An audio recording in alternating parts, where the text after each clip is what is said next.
Typically, if I were to rob you, like if I were to break into your house or I don't know, your office or a bank, if I were to go and rob you, go into your house, take your jewelry, take your laptop, take I don't know, your your Star Wars action figure collection, your Russian dolls, your Chinese water painting dim dragon, some I don't know what people are in. I don't know what's in people's houses. All I know, and in my house we got African drums. So if you come to my house and take my African drums, you know what you took. You know, like my drums are gone. Like I can't beat my drums anymore. Like I can't play with them, and I love playing with my drums.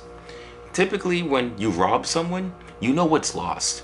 If you go to a bank and rob a bank, you can trace the monetary value that is gone. If I go to an art museum and steal the Mona Lisa is gone. But when you're in New York City, you don't even know you're getting robbed. Yeah, your bank account is less. And yeah, you know, you walk around a little sad knowing that you should have stayed home, booted up some Fortnite, and saved some money because that's a free thing to do.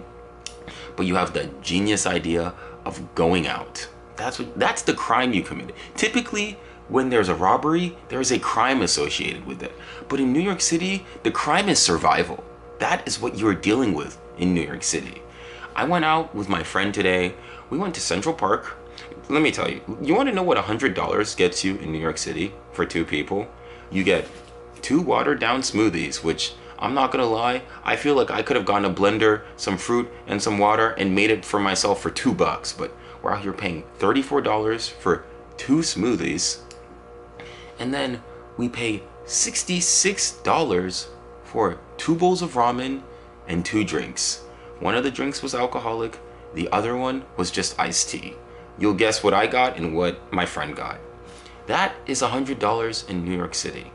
That's not including the subway, that's not including the time to get from point A to point B. I ain't talking about the psychological cost, that is the accounting cost of New York City. Now obviously, you know, if you're a millionaire, you know, you sneeze $100, you know, you drop $100 and it's nothing.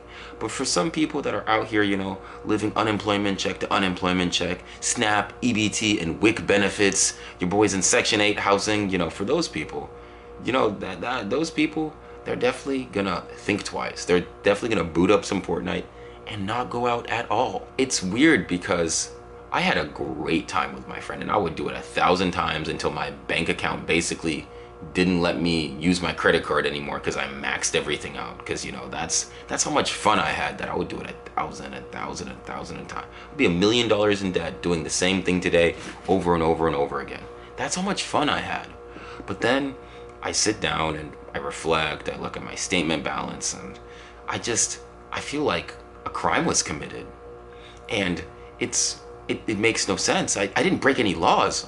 If anything, I moved the economy forward, and yet I feel like I have less. Like I did the right thing, followed the laws, was respectful, and I feel like I have less than I did before. And one where I was out with my friend, she wanted to get some donuts. And we ended up talking to this lady. She worked at the donut shop. She was from Indiana. And she said, I can't handle it anymore. I'm moving back to Indiana. I came here in January. It's May right now. So she's been here for 4 months, really 3.5, but we'll just say 4 months. And she's given up. She's saying, you know, this is not worth it. The New York dream is it's the city that is just not worth it. The Big Apple became a Little Apple. It became a place where I just don't want to be anymore because at some point, enough is enough. At some point, you say, I'm tired of getting robbed. I want to keep my drums. I want to keep my Chinese water painting. I want to keep my money in my bank account. This isn't no Red Dead Redemption, GTA 5 to GTA 6 kind of thing. This is life, and this is life. This is survival.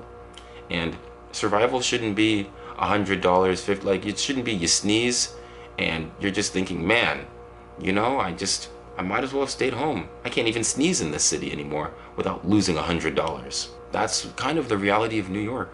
You just got a bunch of busybodies. Now, obviously, like I said, if you got your big tech job at Google or at Facebook or at Amazon, if you got your Goldman Sachs job, if you got your hedge fund job, if you're out here on Broadway, if you're out here, you know, being a New York City comedy in the Comedy Cellar, you ain't thinking of any of that. If you got that YouTube money, you know, you can sneeze all you want. Congratulations, you got a box of tissues with Kleenex, because that's how many times you're sneezing, because $100 don't mean nothing to you. To me, and to the average person who just wants to have a good time with their friend and just wants to enjoy themselves and just wants to really like see what the city has to offer.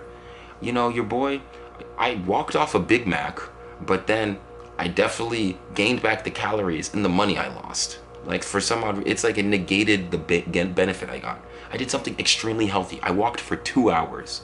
Like, come on, man. Where is my medal? I should get an Olympic gold medal in speed walking for the amount of walking I did. But then it's like, it's just what the point? What's the point? Legitimately, what is the point? Because I go out, I spend all this time, I spend all this money, and I'm not even here complaining. I budgeted all of this. But I'm just thinking, like, what if you're a single parent and you're just living paycheck to paycheck and you're from here and this is where your family's from? What if you just recently got laid off and that unemployment ain't hitting the way it's supposed to? Well, what are you supposed to do for that?